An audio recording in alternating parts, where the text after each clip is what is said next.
मेरे प्यारे धर्म बंधुओं, आप सबको नमो बुद्धाय। आज का जो विषय है बहुत ही महत्वपूर्ण है। कृपया ध्यान दे करके उसे अवश्य अंत तक जरूर सुने, क्योंकि आज का विषय बहुत रहस्यमय भरा पड़ा है। क्योंकि बुद्ध ने वेदों को क्यों नकारा, आज इसके ही प्रश्न के ऊपर इर्द गिर्द बातें होंगी। मेरा विश्वास है कि आप सब अंत तक जरूर सुनेंगे। तो आइए हम समय को न गंवाते हुए शुरू करते हैं। मेरे प्यारे धम्म बंधुओं, वेद का जो निर्माण किया है ब्राह्मणों ने अपने स्वार्थ के लिए, अपनी पूर्ति के लिए और विशिष्ट कर करके 4 मंजिला इमारत जो तैयार की है, सिर्फ और सिर्फ अपने स्वार्थ के लिए ही तैयार किया है। और ये जो 4 मंजिला इमारत तो तैयार कर दिया है, लेकिन इसमें सीढ़ियां नहीं बनाया है। ब्राह्मणों के द्वारा ये निर्माण किया गया एक विशिष्ट कार्य है। और वो कहते हैं कि जो सबसे ऊपर मंजिल पर है वो ब्राह्मण कहलाया, दूसरी मंजिल पे जो है वो क्षत्रिय कहलाया, और तीसरी मंजिल पे जो है वो वैश्य कहलाया, और जो चौथी मंजिल पर है वो शूद्र कहलाया। तो सिर्फ इनका एक ही उद्देश्य है, और इनका एक ही कारण है, और इनका एक ही लक्ष्य है कि इसने तो निर्माण कर लिया, लेकिन आने और जाने का रास्ता बिल्कुल खत्म कर दिया, एक पिल्लर के समान, कि जो जिस पिल्लर पे है उसी पिल्लर पे खड़ा रहेगा। तो आइए हम वो चातुर्वर्ण के बारे में जानते हैं जिसका आधार इन्होंने बनाया है। ब्राह्मण जिस चातुर्वर्ण का उद्देश्य देते हैं उसका आधार जन्म है। जो ब्राह्मण माता पिता के घर पैदा हो गया वह ब्राह्मण है। जो क्षत्रिय माता पिता के घर पैदा हो गया वह क्षत्रिय है। जो वैश्य माता पिता के घर पैदा हो गया वह वैश्य है। जो शूद्र माता पिता के घर पैदा हो गया वह शूद्र है। ब्राह्मणों के अनुसार आदमी अपने जन्म के ही हिसाब से छोटा बड़ा होता है, और किसी दूसरी बात से नहीं है। मेरे प्यारे धम्म बंधुओं, यहाँ पे सिर्फ एक ही चीज बताया जा रहा है कि जो है वेदों का उल्लेख जो भी किया है वो सिर्फ और सिर्फ जन्म के आधार पे किया है। तो और आगे आइए हम देखते हैं। यह जो है जन्म आश्रित ऊंच नीच का सिद्धांत तथागत को उतना ही अप्रिय था जितना चातुर्वर्ण का सिद्धांत। मेरे प्यारे भाइयों, बुद्ध ने सिर्फ इतना ही कहा है, और आगे देखते हैं कि बुद्ध क्या कहते हैं। भगवान बुद्ध का सिद्धांत ब्राह्मणों के सिद्धांत से सर्वदा विरोधी था, अर्थात उसके उलट था। उनका सिद्धांत था कि किसी आदमी के जन्म से नहीं बल्कि उसके कर्म से ही उसका मूल्यांकन किया जाना चाहिए। वेद का सिद्धांत सिर्फ जन्म के ऊपर आधारित होता है, लेकिन बुद्ध इसके विपरीत हैं। वो कहते हैं कि जन्म के नहीं बल्कि कर्म के आधार पर हर एक मनुष्य का मूल्यांकन किया जाना चाहिए। तो आइए और आगे देखते हैं कि बुद्ध क्या कहते हैं। वेदों का एक प्रचंड विद्वान जो है वो कहता है, यशु कुमारी ब्राह्मण ने उपस्थित किया वह यही था कि आदमी के दर्जे का विचार करते समय उसकी वंश परंपरा का भी विचार क्यों नहीं किया जाना चाहिए। ऐसा प्रश्न करता है बुद्ध से यशु कुमारी ब्राह्मण। तो आइए बुद्ध आगे क्या कहते हैं। इस प्रश्न का तथागत ने यूं उत्तर दिया, सुनिए मेरे प्यारे भाइयों, जहां तक वंश परंपरा के अभिमान की बात है, एक आदमी जिस वंश में जन्म ग्रहण करता है उससे उसका नामकरण मात्र ही होता है, इसके अलावा और कुछ नहीं।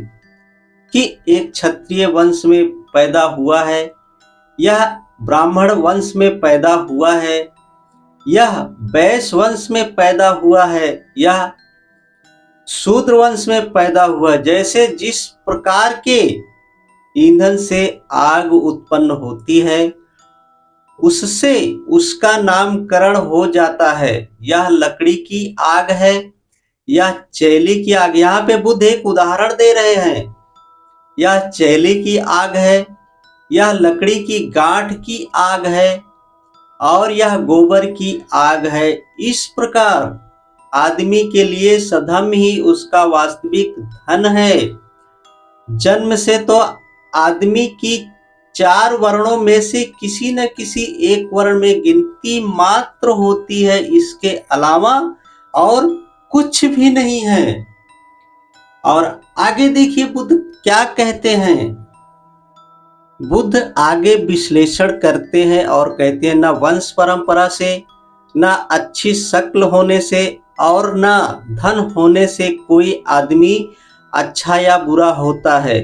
अच्छे वंश में उत्पन्न हुआ एक आदमी भी हत्यारा होता है, चोर होता है, व्यभिचारी होता है, झूठा होता है, चुगलखोर होता है, कठोर बोलने वाला होता है, बकवास करने वाला होता है, लोभी होता है, दोषी होता है और मिथ्या दृष्टि वाला होता है। इसलिए मैं कहता हूँ, बुद्ध कह रहे, इसलिए मैं कहता हूँ कि अच्छे वंश में उत्पन्न होने से कोई आदमी अच्छा नहीं होता और अच्छे वंश में उत्पन्न होने पर भी एक आदमी इन सभी दोषों से मुक्त होता है। इसलिए मैं यह भी नहीं कहता कि अच्छे वंश में उत्पन्न होने से ही कोई आदमी अच्छा नहीं होता।